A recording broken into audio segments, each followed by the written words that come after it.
係我 Declan 啦。今日我身處咧喺呢個咧西九龍嘅海濱長廊㗎，而我身後咧亦都係咧長沙灣嘅麗盈道8號嘅維港匯啦。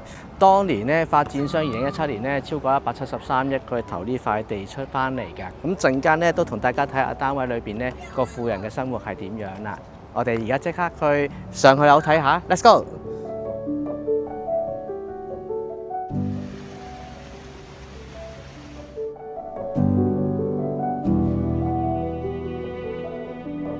而家即刻同大家咧去入下單位睇翻嗰個內容同埋個設計概念啦。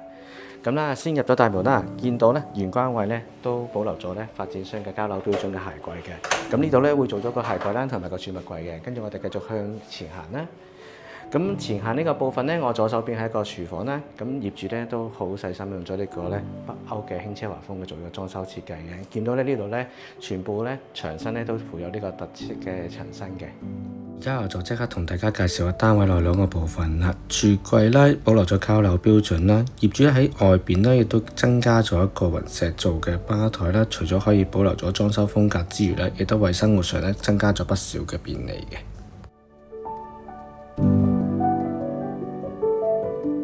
我身處喺客飯廳嘅部分啦，咁業主咧亦都咧個設計師用咗咧好乾淨利落嘅線條咧，營造呢個北歐風嘅設計嘅。咁而牆身咧亦都用咗大力嘅石紋啦，咁營造得好強烈嘅北歐風嘅效果啦。咁而呢度咧，其實呢度有個隱藏嘅門嘅，咁其實就做咗呢個法式嘅輕奢華風嘅雙趟門嘅。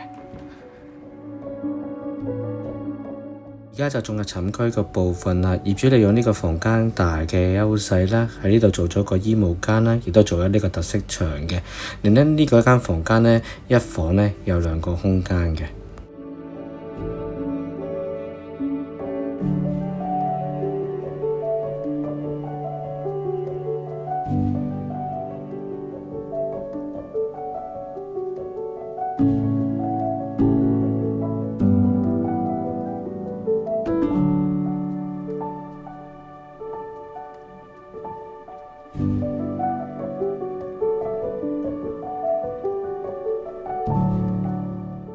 然後就到介紹啦，客飯廳嘅功能性啦。業主做咗個隱藏式嘅 projector 啦，喺平時唔使用上啦，都可以收納好嘅。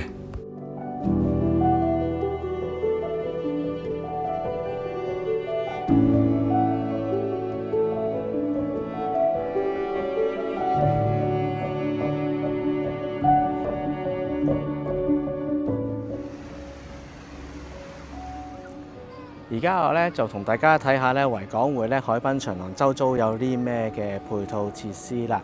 咁我而家身處咧喺本石灘 Place 嘅前面嘅海濱長廊地段㗎。咁而我身後咧亦都見到好多嘅餐廳已經開立咗㗎啦。咁包括有一間韓國餐廳叫 Terrace in Seaside 啦，亦都有個阿加比亞嘅咖啡店。另外咧，我哋仲見到一間3代目嘅日本嘢食㗎。咁而家我哋即刻進入商場個部分去睇下啦。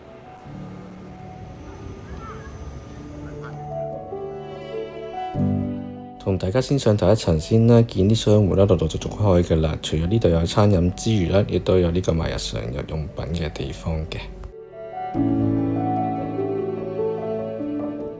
跟住就到商場嘅第2部分啦。見呢度啲商戶咧就未開晒啦，但係亦都有呢個餐飲啦，亦都有呢個做美容嘅地方嘅。今次介紹到咁多先，呢度呢係我覺得最理想嘅寧靜海濱生活，同埋記得 subscribe 我 channel， 同埋大家多啲 like 我嘅短片以示支持啦。